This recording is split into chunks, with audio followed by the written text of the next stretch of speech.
கடந்த சில ஆண்டுகளாகவே தனது படங்களிலும் ஆடியோ லான்ச் விழாவிலும் அரசியல் பேசி வந்த நடிகர் விஜய் கடந்த பிப்ரவரி மாதம் அரசியல் பிரவேச அறிவிப்பை வெளியிட்டார். தமிழக வெற்றிக் கழகம் என்ற அரசியல் கட்சியை தொடங்கியதாக கூறிய விஜய் 2026ஆம் ஆண்டு தமிழ்நாடு சட்டமன்ற தேர்தலில் போட்டியிடப் போவதாகவும் அறிவித்தார். இந்நிலையில் நடிகர் விஜய் இன்று தாவேகாவின் கொடியை அறிமுகம் செய்து வைத்தார். சென்னை பனையூரில் உள்ள தாவேகா தலைமை அலுவலகத்தில் நடந்த இந்த விழாவில் கட்சி நிர்வாகிகள் கலந்து கொண்டனர். மேலும் இந்த நிகழ்ச்சியில் தளபதி விஜயின் தந்தை S.A. சந்திரசேகர், தாய் ஷோபா ஆகியோரும் கலந்து கொண்டார். அவரது மனைவி கலந்து கொள்ளவில்லை.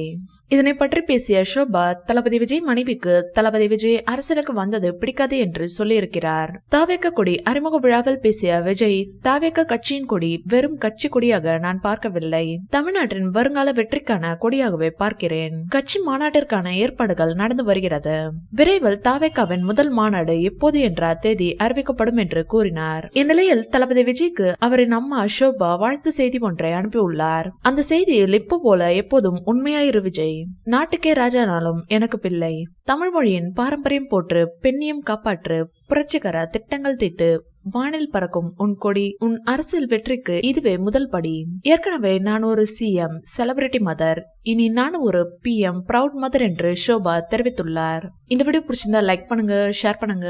மேலும் விஜய் சார் பற்றிய தகவல்களுக்கு எங்க சேனலை சப்ஸ்கிரைப் பண்ணுங்க.